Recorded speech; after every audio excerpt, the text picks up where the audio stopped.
नमस्कार, मैं हूं भुवनेश सेंगर। आप देख रहे हैं वारदात। लगता है उत्तर प्रदेश में उत्तम कानून व्यवस्था का दावा करने वाली समाजवादी पार्टी के तमाम दावे खोखले साबित हो रहे हैं। लगता यह भी है कि उत्तर प्रदेश में अपराधी इस कदर बेखौफ हो चुके हैं कि उन्हें अब कानून का कोई खौफ नहीं रहा। वो जब चाहे तब किसी भी वारदात को अंजाम देकर निकल जाते हैं और कोई उनका कुछ नहीं बिगाड़ पाता। नोएडा के दादरी में शनिवार रात भी सरेशाम सरेराह एक बीजेपी नेता का कत्ल कर दिया गया और पुलिस अभी तक कातिलों के सुराग ढूंढ रही है। अब इसे तो यही कहेंगे ना कि यूपी में अपराधियों के ठेंगे पर कानून है।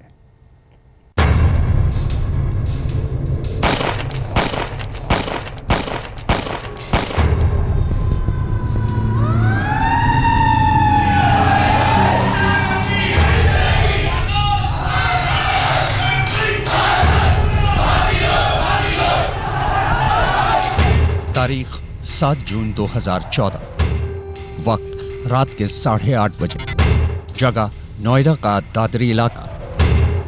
बीजेपी की स्थानीय नेता और दादरी नगर पालिका की चेयरमैन गीता पंडित के पति विजय पंडित घर से इलाके में अपने भाई की दुकान तक जाने के लिए निकले थे। चूंकि उनके भाई की दुकान पास में ही थी, लिहाजा वो पैदल थे। इस दौरान वो एक जूस की दुकान पर रुकते हैं। आने वाले खतरे से अनजान जैसे ही वो दादरी थाने से महज चंद कदमों की दूरी पर इलाके की एक जूस की दुकान पर खड़े होते हैं कि पहले से ही मौका वारदात पर मौजूद एक बाइक पर सवार दो बदमाश उनके पीछे आकर रुकते हैं और फिर वो पिस्तौल को उनके जिस्म से सटाकर उन पर अंधाधुंध फायरिंग कर देते हैं। चूंकि बदमाशों ने उन पर नजदीक से गोलियां चलाई थी, लिहाजा उन्हें 6 गोलियां लगती हैं और वो वहीं गिर पड़ते हैं। वारदात को अंजाम देने के बाद दोनों हमलावर बाइक को मौके पर छोड़कर फरार हो गए। एक जूस की दुकान है जीटी रोड पे, वहाँ पर वो पहुँचे थे तो जीटी रोड के अपोजिट लेन से, अपोजिट साइड से, वहाँ से एक लेन है, वहाँ से 2 व्यक्ति आए और उन 2 व्यक्तियों ने, क्योंकि ये पीछे थे, इनकी पीठ उनकी तरफ थी, तो पीछे पास उनके आए और हथियार उनके नज़दीक सटा के उनके ऊपर गोली चला दी। मौके पर मौजूद लोग फौरन इस वारदात की इत्तला पुलिस को देते हैं और वो उन्हें पास के ही यशोदा अस्पताल ले जाते हैं, लेकिन वहां के डॉक्टर उन्हें मृत घोषित कर देते हैं। लेकिन विजय पंडित की हत्या किसने और क्यों की, ये अब तक साफ नहीं हो पाया है। हमें ये बता दीजिए कितना टाइम में वो अरेस्ट हो जाएंगे? बस सर, पुलिस उनकी हत्या के पीछे का मकसद का पता भी नहीं लगा पाई है। पुलिस का कहना है कि उसे मौका वारदात से कुछ सुराग मिले हैं, जिसकी बदौलत वो जल्द ही गुनहगारों तक पहुंच जाएगी और इस मामले को सुलझा लेगी। देखिए, किसी भी अपराध के 2 पहलू होते हैं। एक उसमें होता है षड्यंत्र और एक षड्यंत्र को अंजाम देने वाले। हम दोनों पहलुओं की एक साथ विस्तृत जांच कर रहे हैं और जो भी इसमें इन्वॉल्व होगा वो आपके सामने और कानून के सामने उनको खड़ा किया जाएगा। सूत्रों के मुताबिक विजय पंडित पर हमला करने वाले 5 लोग थे। 2 हमलावरों ने उन पर हमला किया और बाकी उनकी मदद के लिए मौका वारदात पर मौजूद थे। वो सभी 2 बाइक और एक गाड़ी पर सवार थे। विजय पंडित के घर वालों का आरोप है कि बीते लोकसभा चुनाव के दौरान विजय पंडित को लगातार धमकियां मिल रही थी और उनकी पत्नी गीता पंडित ने इलाके के एसपी नेता नरेंद्र भाटी, वीरेंद्र भाटी, अनिल दुजाना और विक्रम ठेकेदार पर उनकी हत्या का साजिश का आरोप लगाया है। नरेंद्र भाटी विधायक रहे यहाँ के और विक्रम ठेकेदार पूर्व चेयरमैन रह चुके हैं दादरी के, और अनिल दुजाना जेल में नामी आदमी जी। और नरेंद्र भाटी, अनिल दुजाना और आपने तीसरा नाम किसका? विक्रम ठेकेदार। ये विक्रम ठेकेदार कौन है? दादरी चेयरमैन रह चुके हैं पहले कार्यकाल में। विजय पंडित के घर वालों का ये भी आरोप है कि उन्होंने धमकी के बारे में दादरी थाने के सीओ अनुज चौधरी को भी बताया था, लेकिन उन्होंने कोई कार्रवाई नहीं की। इस बाबत जब पुलिस से पूछा गया तो एडीजी साहब ने कहा कि वो काम में लापरवाही बरतने वाले पुलिस वालों के खिलाफ सख्त कार्रवाई करेंगे और जिसके खिलाफ ये पाया जाएगा कि उसने डिरेक्शन ऑफ ड्यूटी किया है, अपने कर्तव्य को ठीक से पालन नहीं किया है, तो उनके खिलाफ कार्रवाई की जाएगी। जब तक हम किसी निष्कर्ष पर पहुंचे तब तक जो अनुज चौधरी डिप्टी एसपी हैं, उनको पुलिस लाइन में जो एसपी का दफ्तर होता है, उस दफ्तर से उनको अटैच कर दिया गया है। विजय पंडित का परिवार चाहता था कि इस मामले की जांच सीबीआई करे, लेकिन एडीजी साहब ने साफ कर दिया कि इस मामले की जांच यूपी एसटीएफ करेगी। मरहूम विजय पंडित की पत्नी गीता पंडित ने सीधे सीधे समाजवादी पार्टी के नेता नरेंद्र भाटी पर कत्ल की साजिश का आरोप लगाया है। ऐसे में ये मामला सत्ता पक्ष से जुड़ा होने के चलते इलाके के लोगों को पुलिस की जांच पर भरोसा बिल्कुल भी नहीं है, इसलिए अब सीबीआई जांच की आवाजें उठ रही हैं।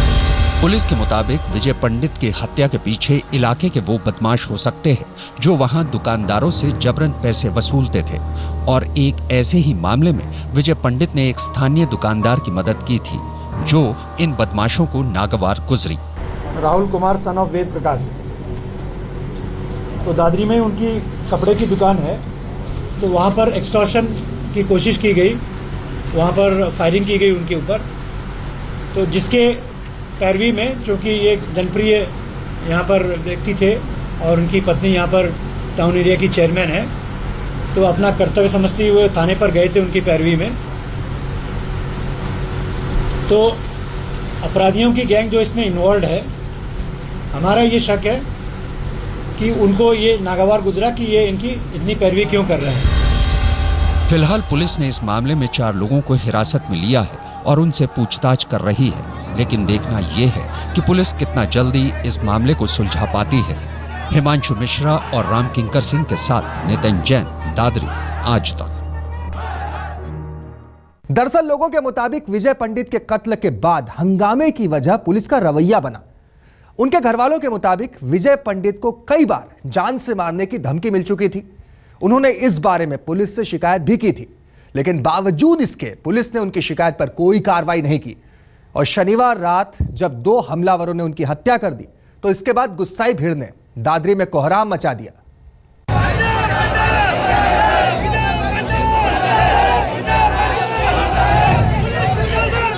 लोगों का ये हुजूम उस शख्स के आखिरी सफर में शामिल होने के लिए आया है जिसे ये लोग अपना नेता मानते थे।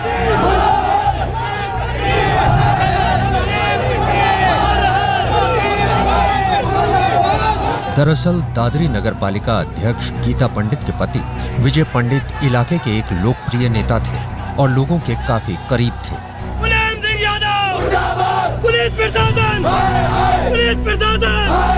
7 जून की शाम विजय पंडित अपने घर से अपने भाई की दुकान पर जाने के लिए निकले थे, लेकिन रास्ते में ही पहले से घात लगाए 2 बदमाशों ने उनकी हत्या कर दी। और जैसे ही उनकी हत्या की खबर इलाके में फैली, दादरी में हंगामा शुरू हो गया।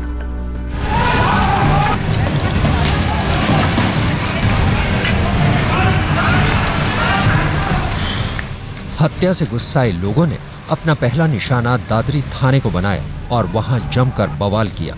खबर फैलने के साथ ही विजय पंडित के समर्थक इकट्ठा होते गए और बवाल बढ़ता गया। थाने से भीड़ को जब खदेड़ा गया तो भीड़ का गुस्सा NH91 पर चलने वाले वाहनों पर फूटा।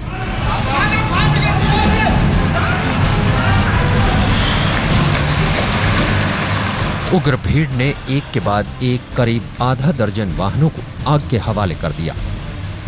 बेकाबू भीड़ को देखकर पुलिस के भी हाथ पांव फूल गए और हालात बिगड़ते देख प्रशासन ने फौरन PAC और RAF को बुलाया,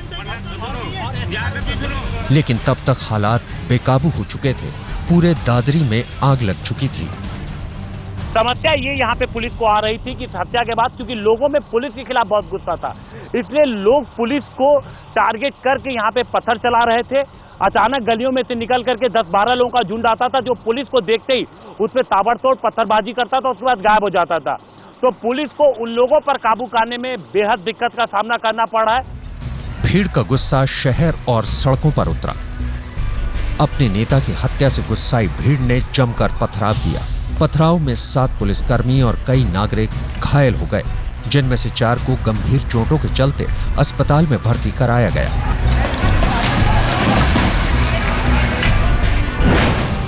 हालात कुछ इस कदर बिगड़ गए कि पुलिस ने जब भीड़ को काबू में करने के लिए फायरिंग की तो जवाब में भीड़ की तरफ से भी फायरिंग होने लगी। पुलिस और लोगों में आमने सामने जमकर फायरिंग हुई। रात 9 बजे तक शहर के कई इलाकों से फायरिंग की खबरें आती रही। इसके बाद 12 बजे के बाद फिर से पुलिस और जनता में फायरिंग शुरू हो गई। वो उधर से आ रहे थे हमारे भाई साहब, पीछे से किसी चेयरमैन नगर पालिका दादरी विजय पंडित जी, और पीछे से 4-5 बदमाशों ने उस पर दावत फायरिंग कर दी और सीओ अनुज चौधरी बवाल को शांत कराने के बजाय पब्लिक पर सीधी गोली चला रहे हैं। और दरोगा केपी सिंह, आप आवाज सुन भी रहे होंगे, और धड़ाधड़ गोलियों की आवाज आ रही है, अभी भी आपके सामने आप देख सकते हैं। स्थिति बिगड़ने के साथ ही जिले के अधिकारी दादरी में इकट्ठा होने लगे और जैसे तैसे लोगों को समझाने की कोशिश की गई, लेकिन जब लोगों ने उनकी बात नहीं सुनी तो मजबूरन पुलिस को फिर दोबारा फायरिंग करनी पड़ी। और आधी रात होते होते प्रशासन ने दावा किया कि अब हालात पर काबू पाया जा चुका है। वर्तमान में स्थिति पूर्ण तरीके से शांति है, काबू पाया गया है। अराजक तत्वों को और गुंडा एलिमेंट्स को चेतावनी दी गई है। जो घटना हुई है उसमें दोषियों को पकड़ने के लिए पुलिस द्वारा टीम गठित करके कार्रवाई की जा रही है। बहुत जल्दी उनको पकड़ा जाएगा। समस्त जनमानस से यही अपील है, जनपद में पहले से ही धारा 144 लागू में है। कोई कानून को अपने हाथ में ना ले, अनावश्यक रूप से भीड़ इकट्ठा ना करे। भीड़ इकट्ठा होना भी मान्य नहीं है। प्रशासन भले दावे करता रहा कि शहर में हालात काबू कर लिए गए हैं, लेकिन देर रात तक दादरी से हिंसक झड़पों की खबरें आती रही और सड़कों पर देर रात तक पुलिस सायरन बजते रहे।